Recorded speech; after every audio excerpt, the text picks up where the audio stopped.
El sol de Oaxaca se derramaba como miel dorada sobre la fachada colonial de la hacienda San Bartolomé.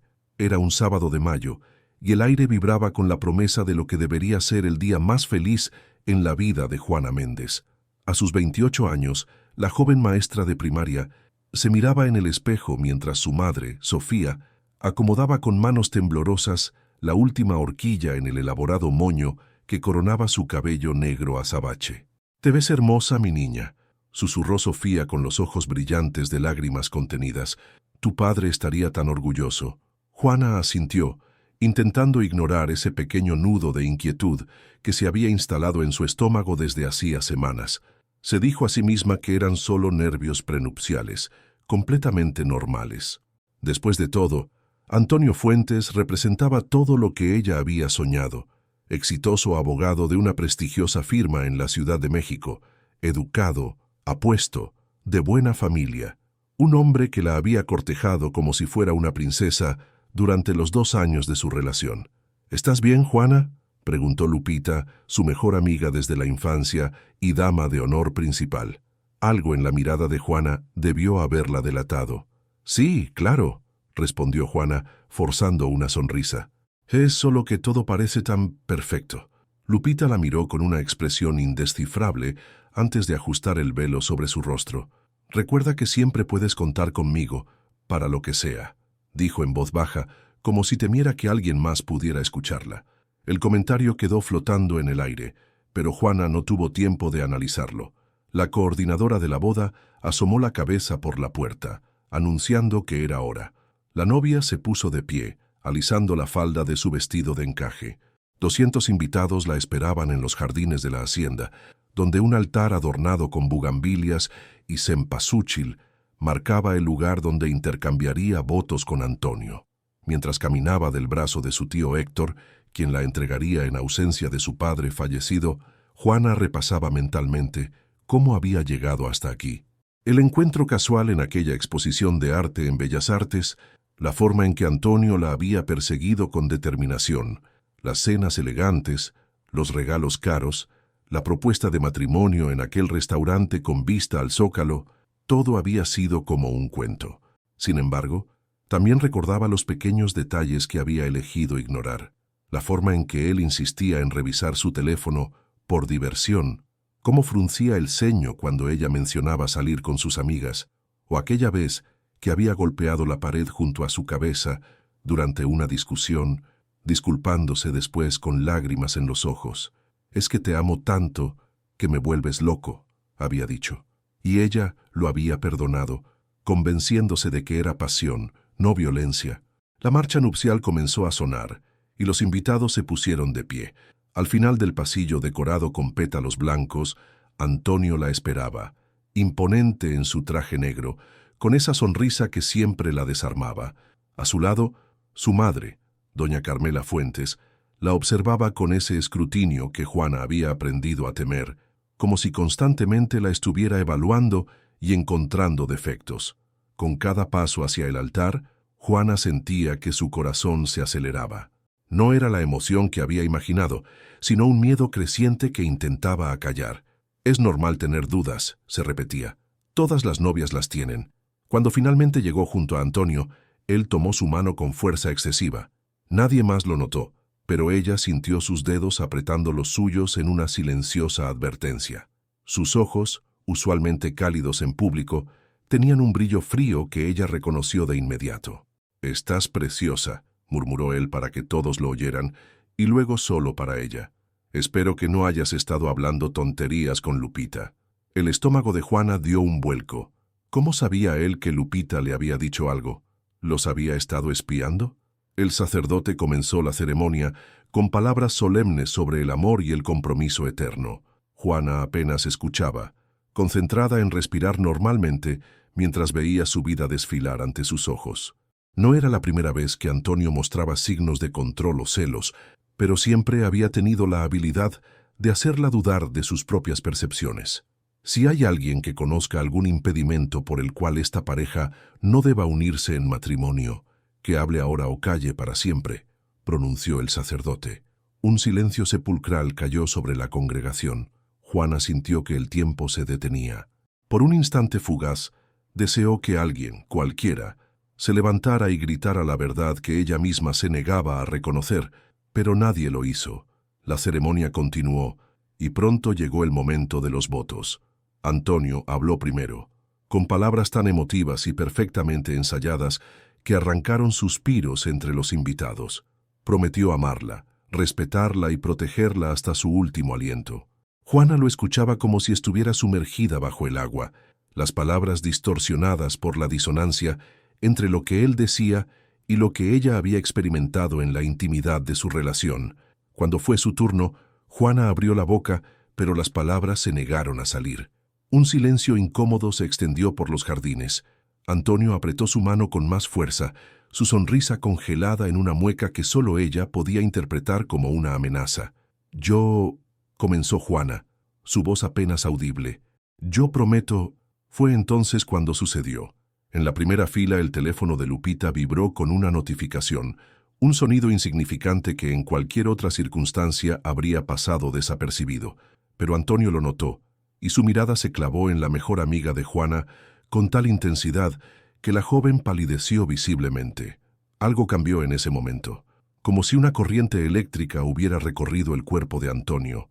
Su mandíbula se tensó y sin previo aviso, su mano se elevó hasta la nuca de Juana, donde se cerró con fuerza sobre su cabello cuidadosamente arreglado.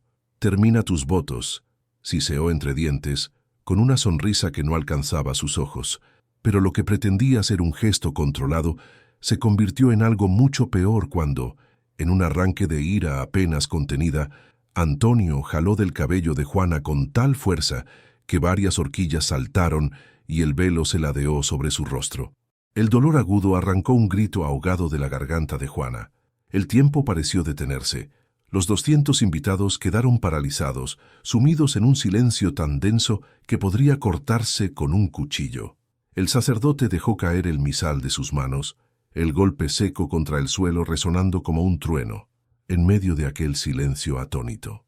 En ese preciso instante, mientras los ojos de todos los presentes se clavaban en ella, Juana Méndez comprendió con claridad aterradora que el cuento de hadas que había construido en su mente era, en realidad, el inicio de una pesadilla, y que lo que sucediera a continuación definiría el resto de su vida.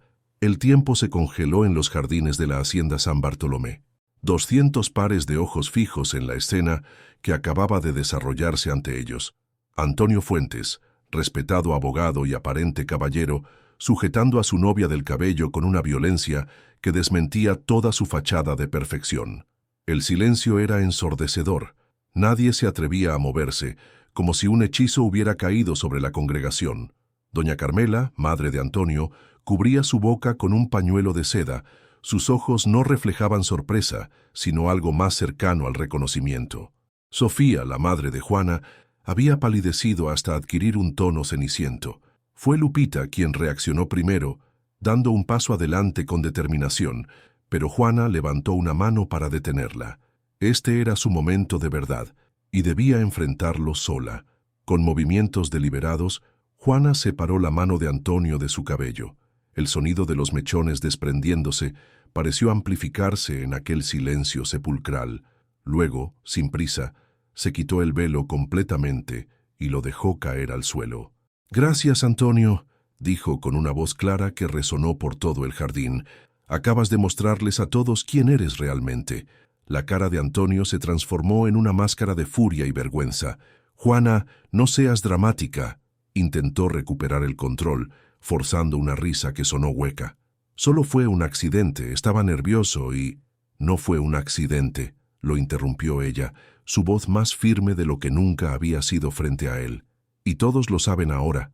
Antonio miró a su alrededor, buscando apoyo, pero encontró solo expresiones de consternación y juicio. Su fachada comenzó a desmoronarse. «Juana, cariño, hablemos en privado», suplicó, intentando tomar su mano. Ella dio un paso atrás. «No hay nada más que hablar». Fue entonces cuando Antonio perdió completamente el control. «No puedes hacerme esto», gritó, avanzando hacia ella con los puños cerrados. «No después de todo lo que he hecho por ti. Eres mía, me perteneces». El padre Guillermo, recuperándose de la conmoción inicial, se interpuso entre ellos. «Hijo, Cálmate, dijo con firmeza. Pero Antonio lo empujó a un lado con fuerza, haciendo que el anciano sacerdote trastabillara. Ese acto desató el caos. El hermano de Antonio, Miguel, corrió a sujetarlo, mientras varios invitados se ponían de pie, algunos gritando, otros acercándose para ayudar. Tío Héctor, quien había entregado a Juana en el altar, se colocó protectoramente frente a ella. «Esto es tu culpa», gritó Antonio, señalando a Lupita. «Tú le llenaste la cabeza de ideas». Lupita no se amedrentó. «Lo único que hice fue mostrarle esto», dijo, sacando su teléfono. En la pantalla una serie de mensajes y fotografías mostraban a Antonio en situaciones comprometedoras con otras mujeres. «Te he estado investigando durante meses, cabrón. Sé todo sobre tus viajes de negocios». Un murmullo de indignación recorrió la congregación. Doña Carmela se adelantó, su rostro una máscara de desdén. «Mi hijo merece algo mejor que una maestra de pueblo», escupió. «Siempre supe que no eras suficiente para él». «Mamá, cállate», gritó Miguel, todavía sujetando a su hermano. «¿No ves lo que está pasando aquí? ¿Lo que Antonio acaba de hacer?» «Solo fue un momento de frustración», defendió doña Carmela, minimizando lo ocurrido. «Estas mujeres modernas provocan a los hombres con sus actitudes». Sofía, que hasta entonces había permanecido paralizada, se levantó con la dignidad de una reina. «Mi hija no provocó nada», dijo con una voz que vibraba de emoción contenida. «Y si usted justifica la violencia de su hijo, ahora entiendo de dónde viene». Juana observaba todo como desde fuera de su cuerpo. Veía las alianzas formándose, las verdaderas naturalezas revelándose en medio de la crisis. Algunos invitados, amigos de Antonio principalmente, se agrupaban detrás de él con expresiones incómodas pero solidarias. Otros, la mayoría, se habían puesto de pie en silencioso apoyo a Juana. «Esto se acaba aquí», dijo finalmente Juana, con una claridad que sorprendió incluso a ella misma. «No me casaré contigo, Antonio. No hoy, no nunca. No puedes humillarme así», rugió él, forcejeando contra el agarre de su hermano. «¿Tienes idea de quién soy yo? ¿De lo que puedo hacerte?» Esas palabras, más que ninguna otra cosa, confirmaron a Juana que estaba tomando la decisión correcta. «Sé exactamente quién eres», respondió, «y ya no te tengo miedo». Un silencio cayó sobre la congregación. Era como si todos contuvieran la respiración, esperando la siguiente jugada en aquel dramático tablero. Fue entonces cuando don Rodrigo Fuentes, padre de Antonio y patriarca de la familia, se levantó lentamente de su asiento. Un hombre que rara vez hablaba en público, cuya palabra era ley en su círculo. Todos esperaban que defendiera a su hijo, que minimizara lo ocurrido o incluso que amenazara a Juana de alguna manera sutil pero efectiva. En lugar de eso, don Rodrigo caminó hasta ponerse frente a Juana. Con una dignidad inmensa inclinó la cabeza ante ella. «Le pido perdón en nombre de mi familia», dijo con voz grave. «Lo que ha sucedido hoy es imperdonable». Luego se volvió hacia su hijo, que lo miraba atónito. «Antonio, has deshonrado nuestro apellido hoy, y me temo que no es la primera vez». Antonio palideció. «Papá, no entiendes. Entiendo más de lo que crees», lo cortó don Rodrigo. «Hace meses que sé de tus aventuras, de tus mentiras, de cómo tratas a las mujeres cuando crees que nadie te ve. Esperaba que el matrimonio con una buena mujer te hiciera cambiar». Sacudió la cabeza con pesar. «Pero veo que el problema es más profundo». Se volvió hacia los invitados. «Les pido disculpas por hacerles presenciar esta situación lamentable. La recepción queda cancelada, por supuesto. Mi esposa y yo asumiremos todos los gastos incurridos». El anuncio provocó un nuevo murmullo entre los presentes. Doña Carmela parecía a punto de desmayarse, dividida entre la vergüenza pública y la rabia. Don Rodrigo se acercó nuevamente a Juana. «Señorita Méndez, no puedo reparar el daño que mi hijo le ha causado, pero quiero que sepa que tiene mi respeto y mi apoyo. Si necesita algo, lo que sea, mi puerta está abierta para usted». Juana asintió, demasiado conmovida para hablar. En medio del caos, aquel acto de dignidad y justicia brillaba como un faro. La gente comenzó a dispersarse lentamente, en pequeños grupos que susurraban entre sí. Antonio fue escoltado fuera de la hacienda por su hermano y dos primos, mientras gritaba amenazas cada vez más incoherentes. Doña Carmela lo siguió, no sin antes lanzar una mirada venenosa a Juana. Cuando la mayoría de los invitados se habían marchado, Juana se encontró rodeada por un pequeño círculo protector, su madre, Lupita, tío Héctor y algunas amigas cercanas. ¿Estás bien?, preguntó Sofía, abrazando a su hija con fuerza. Juana reflexionó un momento antes de responder. ¿Estaba bien? Acababa de terminar su relación en el altar, había sido agredida frente a 200 personas y su vida, cuidadosamente planeada, se había hecho añicos en cuestión de minutos. No, admitió finalmente. Pero lo estaré. Lupita se acercó mostrándole nuevamente el teléfono. Tengo que contarte algo, Juana. Algo que debí decirte hace tiempo. Los ojos de Juana se fijaron en la pantalla, donde una foto mostraba a Antonio abrazando íntimamente a una mujer que Juana conocía bien. «¿Esa es?», comenzó incrédula. «Sí», confirmó Lupita con expresión sombría. «Es Marisol, tu prima». El mundo de Juana se tambaleó una vez más. Marisol, con quien había crecido como hermanas. Marisol, que se había disculpado por no poder asistir a la boda debido a un compromiso laboral inevitable en Monterrey. «Hay más», continuó Lupita, deslizando el dedo por la pantalla para mostrar más fotografías, mensajes, recibos de hotel. «Ha estado ocurriendo durante meses, y no solo con ella». Juana tomó el teléfono con manos temblorosas, cada nueva imagen como una puñalada. No solo había estado a punto de casarse con un hombre violento y controlador, sino con alguien que la había estado engañando sistemáticamente, incluso con su propia familia. «¿Por qué no me lo dijiste antes?», preguntó, sin poder apartar la mirada de las evidencias. «Lo intenté», respondió Lupita con la voz quebrada, «varias veces, pero cada vez que insinuaba algo negativo sobre Antonio, tú te ponías a la defensiva, y él me amenazó, Juana.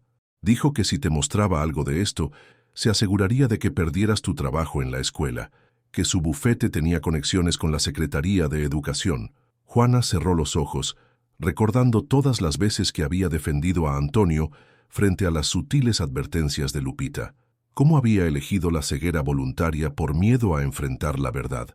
«Fue cobarde de mi parte», continuó Lupita. «Debí insistir, debí mostrarte todo esto a pesar de sus amenazas. Pero hoy, cuando vi su reacción al notar mi teléfono, supe que era ahora o nunca». Juana abrazó a su amiga con fuerza. «Gracias», susurró. «Gracias por no rendirte conmigo». Mientras el sol comenzaba a descender sobre la hacienda, tiñendo el cielo de tonos anaranjados y púrpuras, Juana miró a su alrededor. Las flores que deberían haber adornado la celebración de su amor, ahora parecían un decorado irónico para el fin de una ilusión, pero también, quizás, para el comienzo de algo nuevo. «¿Qué harás ahora?», preguntó Sofía, todavía preocupada por su hija. Juana respiró profundamente, sintiendo cómo el peso que había llevado sobre sus hombros durante meses comenzaba lentamente a aligerarse. «Ahora», dijo con determinación, «voy a recuperar mi vida». El sol de la mañana se filtraba perezosamente a través de las cortinas de la habitación de Juana en la casa de su madre. Habían pasado 3 días desde el desastre de la boda, y Juana apenas comenzaba a procesar todo lo ocurrido. Su teléfono, que había mantenido apagado, descansaba sobre la mesita de noche como una bomba a punto de estallar. Sabía que cuando lo encendiera se enfrentaría a un aluvión de mensajes, llamadas perdidas y notificaciones. Con un suspiro, finalmente presionó el botón de encendido. La pantalla cobró vida, vibrando insistentemente mientras las notificaciones se acumulaban. 20 llamadas perdidas de Antonio, docenas de mensajes que oscilaban entre súplicas desesperadas y amenazas veladas, mensajes de apoyo de amigos y familiares, y algo que no esperaba, notificaciones de redes sociales donde aparentemente se había vuelto tendencia local. «¿Qué demonios?», murmuró, abriendo la aplicación. Alguien había grabado el incidente en la boda y lo había subido a internet. El video, de apenas 1 minuto, mostraba el momento exacto en que Antonio le jalaba el cabello, su reacción posterior, y terminaba con ella diciendo aquellas palabras que ya resonaban en miles de reproducciones. «Acabas de mostrarles a todos quién eres realmente». Juana dejó caer el teléfono sobre la cama, horrorizada y avergonzada al mismo tiempo. Lo que debería haber sido un momento privado, aunque doloroso, ahora era consumido como entretenimiento por desconocidos. Un golpe suave en la puerta interrumpió sus pensamientos. Era Sofía, con una taza de café humeante y expresión preocupada. «¿Estás bien, mi niña? Te oí moverte». Juana señaló el teléfono. Alguien subió un video de lo que pasó. Está por todas partes. Sofía se sentó en el borde de la cama colocando la taza en la mesita de noche. Lo sé. Lupita me lo mostró ayer. No quería decírtelo hasta que estuvieras más fuerte. ¿Por qué alguien haría algo así?, preguntó Juana, aunque sabía que la pregunta no tenía respuesta. La gente es así, respondió su madre con sencillez, pero hay algo que deberías saber. Ese video ha hecho algo importante. ¿Qué cosa? Ha inspirado a otras mujeres a hablar. Desde ayer 3 exnovias de Antonio han publicado sus propias historias. Al parecer, lo que te hizo a ti no fue un incidente aislado. Juana tomó el teléfono nuevamente y buscó en redes sociales.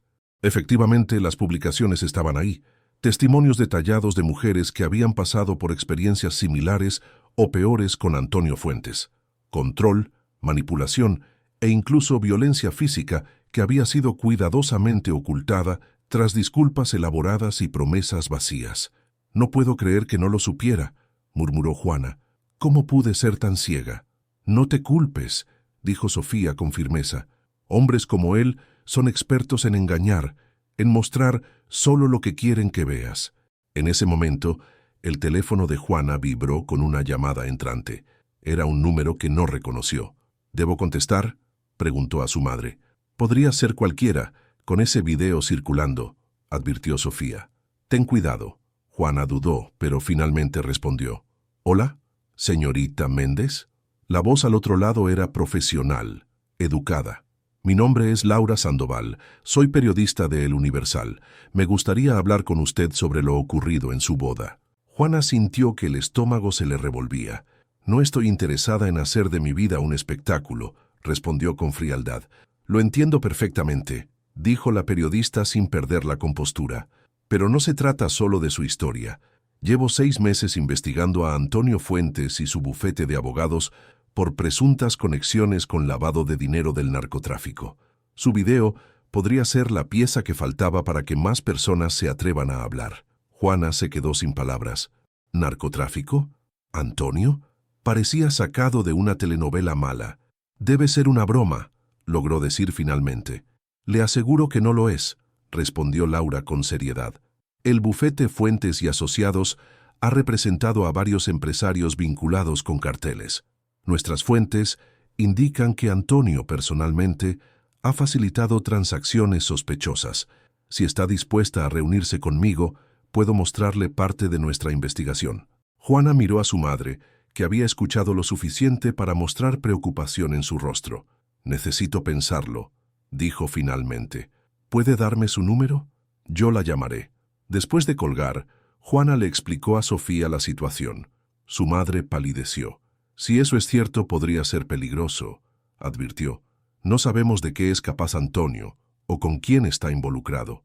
«Lo sé», respondió Juana, «pero si puedo ayudar a que se haga justicia». El timbre de la puerta interrumpió su conversación. Sofía bajó a atender mientras Juana se quedaba en la habitación, intentando asimilar esta nueva información.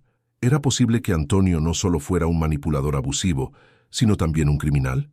Minutos después, Sofía regresó a la habitación con expresión grave. «Es Miguel, el hermano de Antonio. Dice que necesita hablar contigo urgentemente». Juana se tensó. «¿Qué hace aquí? ¿Viene solo?» «Está solo», confirmó Sofía, y parece asustado. Tras pensarlo un momento, Juana decidió bajar. En la pequeña sala de la casa, Miguel Fuentes esperaba de pie, rechazando cortésmente el ofrecimiento de Sofía de sentarse o tomar algo. A diferencia de su hermano, Miguel siempre había parecido el más sensato de la familia, un médico respetado que mantenía cierta distancia con los negocios familiares. «Juana», dijo al verla con evidente alivio, «gracias por recibirme». «¿Qué quieres, Miguel?», preguntó ella directamente, manteniendo su distancia. Miguel miró a su alrededor con nerviosismo antes de hablar en voz baja. «Vengo a advertirte. Antonio está fuera de control. Desde la boda ha estado bebiendo sin parar, haciendo amenazas. Dice que va a arruinarte, que te va a hacer pagar por humillarlo». «¿Y vienes a asustarme en su nombre?», preguntó Juana cruzándose de brazos. «No», respondió él con firmeza. Vengo a decirte que te vayas de la ciudad por un tiempo. Antonio tiene conexiones peligrosas, gente que le debe favores. Y después de ese video, está obsesionado con la venganza. Juana pensó en la llamada de la periodista. Las piezas comenzaban a encajar. ¿Sabes algo sobre los negocios de tu hermano?, preguntó directamente. ¿Sobre con quién trabaja realmente? Miguel palideció visiblemente. ¿Qué has oído? Lo suficiente para preguntarme si debo hablar con la policía. El hermano de Antonio se pasó una mano por el rostro, en un gesto de angustia. No es tan simple. La policía... Hay elementos que están en la nómina del bufete. Si hablas con las personas equivocadas, solo empeorarás tu situación. Sofía, que había permanecido en silencio, intervino con voz firme. ¿Estás amenazando a mi hija? No, señora. Se lo juro, respondió Miguel con sinceridad. Estoy intentando protegerla. Mi hermano no es la persona que todos creen que es. Nunca lo ha sido. ¿Por qué me dices esto ahora?, preguntó Juana. ¿Por qué no me advertiste antes? Miguel bajó la mirada avergonzado. Lo intenté a mi manera. Cuando me contó que se iban a casar, le dije que reconsiderara, que no estaba listo para el matrimonio. Pero Antonio nunca escucha a nadie. Y yo también tengo miedo de él, de lo que puede hacer. Un silencio pesado cayó sobre la habitación. Finalmente, Miguel sacó un sobre de su chaqueta y lo colocó sobre la mesa de centro. Aquí hay dinero en efectivo, explicó. No es mucho, pero te ayudará a irte por un tiempo. También hay una dirección en Mérida, de un amigo de confianza, que puede darte alojamiento hasta que las cosas se calmen. Juana miró el sobre sin tocarlo. ¿Por qué harías esto por mí? Los ojos de Miguel se llenaron de lágrimas contenidas. Porque hace 10 años mi hermano hizo lo mismo con mi prometida. Yo no la apoyé como debía, y ella desapareció de mi vida. No puedo cargar con ese error otra vez. Juana sintió un escalofrío recorrer su espalda. La confesión de Miguel abría otra dimensión del horror que había estado a punto de convertirse en su vida. Gracias, dijo finalmente, tomando el sobre. Pero no voy a huir. No he hecho nada malo. Juana, por favor, insistió Miguel. No conoces a Antonio como yo. Cuando se obsesiona con algo, yo tampoco lo conocía realmente, lo interrumpió ella. Pero ahora sí, y no le tengo miedo. Miguel parecía querer decir algo más, pero el sonido de un coche deteniéndose bruscamente frente a la casa lo hizo palidecer. Se asomó por la ventana y maldijo en voz baja. «Es él», susurró. «Antonio está aquí, y no viene solo». Sofía corrió a la ventana. Efectivamente, Antonio bajaba de una camioneta negra acompañado por 2 hombres de aspecto intimidante. Su forma de moverse delataba que estaba ebrio, pero no menos peligroso por ello. «Voy a llamar a la policía», dijo Sofía buscando su teléfono. «No hay tiempo», respondió Miguel con urgencia. «Tienen que salir de aquí. ¿Hay una puerta trasera?» Juana asintió, su mente trabajando a toda velocidad. «Mamá, ve con Miguel, yo los distraeré». «De ninguna manera», protestó Sofía. «No te voy a dejar sola con ese monstruo». En ese momento, Antonio comenzó a golpear la puerta con violencia. «Sé que estás ahí, Juana», gritó, su voz distorsionada por la rabia y el alcohol. «Abre la maldita puerta, tenemos que hablar». Miguel tomó a Juana del brazo. «Por favor, escúchame, Antonio no está en sus cabales, y esos hombres que vienen con él son peligrosos, trabajan para personas que no deberían existir». Juana sentía el corazón latiendo en sus oídos mientras los golpes en la puerta se intensificaban.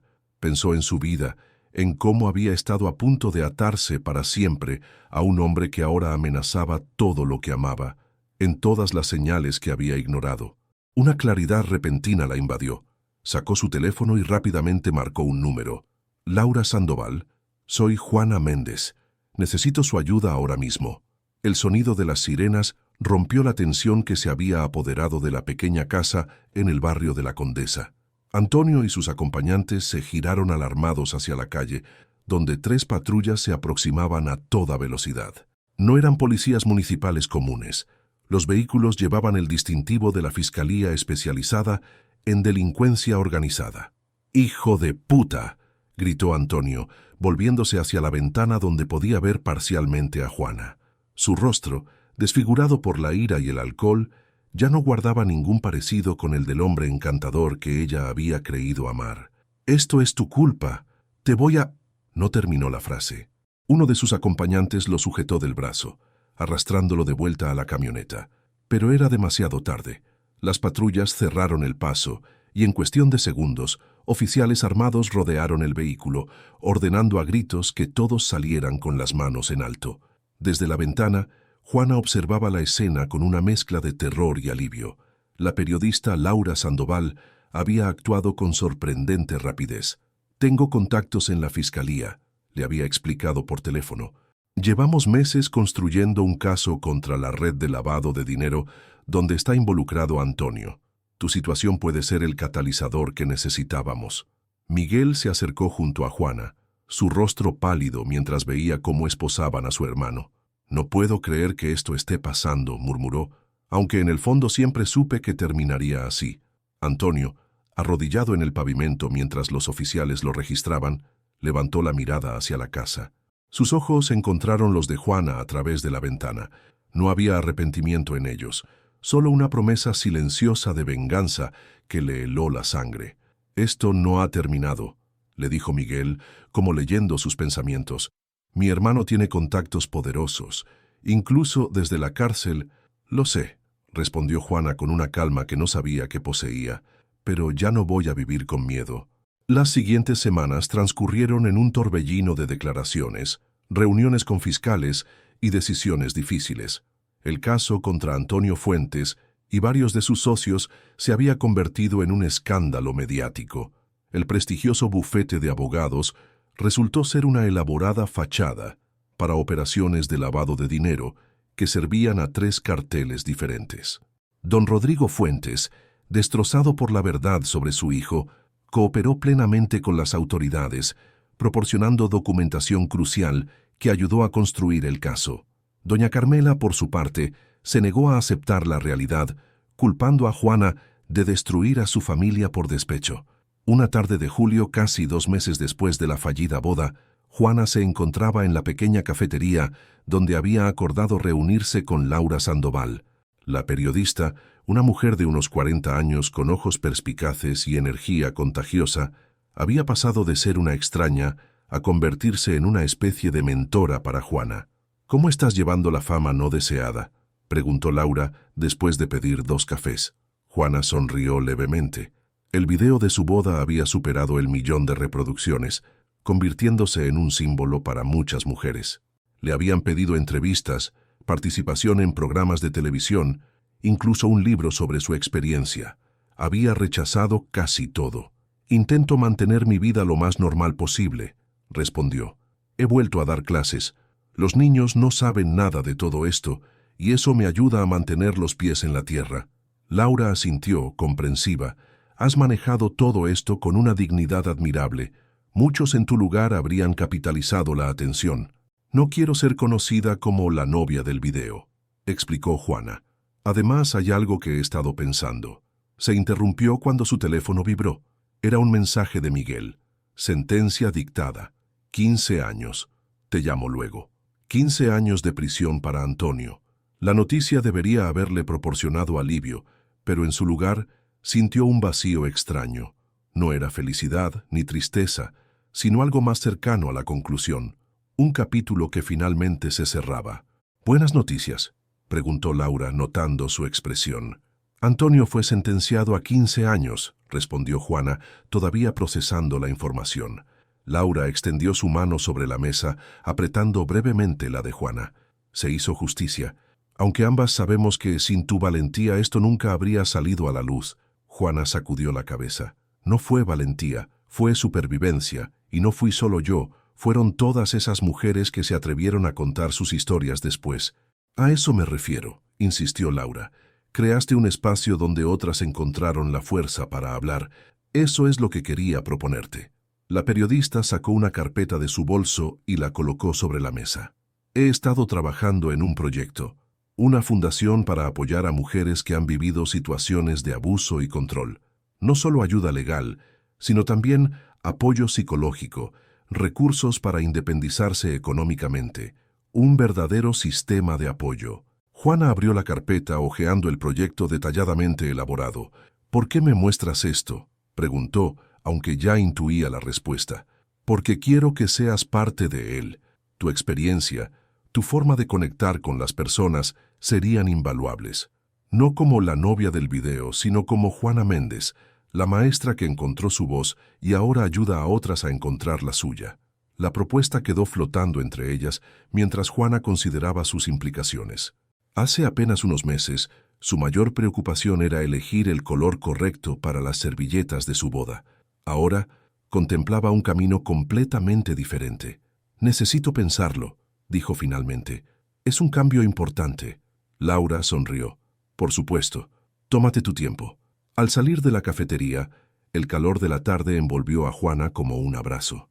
Caminó lentamente hacia la parada de autobús, su mente dando vueltas entre el pasado y las posibilidades futuras. Su teléfono vibró nuevamente. Esta vez era un mensaje de Lupita con una foto adjunta. Un pequeño departamento soleado. «¿Qué te parece este? Podríamos ser roomies como en la universidad. Piénsalo». Juana sonrió ante la idea. Después de todo lo ocurrido, la perspectiva de un nuevo comienzo, lejos de los recuerdos que impregnaban la casa de su madre, resultaba tentadora. Mientras esperaba el autobús, notó a una joven pareja en la acera de enfrente. Él la abrazaba por la cintura, susurrándole algo al oído que la hacía reír. Se veían felices, enamorados. Juana no sintió la punzada de envidia o dolor que esperaba. En su lugar, experimentó algo cercano a la esperanza. El amor existía. Solo había que saber reconocer sus formas verdaderas, distinguirlo de sus imitaciones tóxicas. Su teléfono sonó una vez más. Número desconocido. Por un instante, la ansiedad la invadió, pensando en amenazas o en algún seguidor de Antonio intentando intimidarla. Pero respiró profundamente y contestó. «Juana Méndez». La voz al otro lado era profesional, educada. «Le hablo de Educación para Todos, la ONG. Nos gustaría hablar con usted sobre un programa que estamos desarrollando para escuelas rurales. Su nombre fue recomendado por varios colegas como una educadora excepcional». Juana se quedó momentáneamente sin palabras. La llamada no tenía nada que ver con Antonio, con el video, con todo el drama de los últimos meses. Era sobre su trabajo, su verdadera pasión, la enseñanza. «Sí, por supuesto», respondió finalmente. «Me encantaría saber más al respecto». Mientras subía al autobús que la llevaría de regreso a casa, Juana sintió una claridad que había estado ausente durante mucho tiempo. El futuro se extendía ante ella, no como un camino predefinido por las expectativas de otros o por sus propios miedos, sino como un lienzo en blanco lleno de posibilidades. Pensó en la propuesta de Laura, en el mensaje de Lupita, en esta nueva oportunidad profesional. Pensó en todas las personas que habían estado a su lado en los momentos más oscuros. Su madre, que nunca dudó en defenderla. Miguel, que encontró la redención ayudándola. Don Rodrigo, que eligió la verdad sobre la lealtad familiar ciega. Y pensó en sí misma, en la mujer que había sido y en la que se estaba convirtiendo. En cómo un momento de horror público se había transformado, contra todo pronóstico, en el catalizador de su liberación. El autobús avanzaba por las calles de la Ciudad de México, cada vuelta alejándola más del pasado y acercándola a un futuro que, por primera vez en mucho tiempo, se atrevía a imaginar brillante.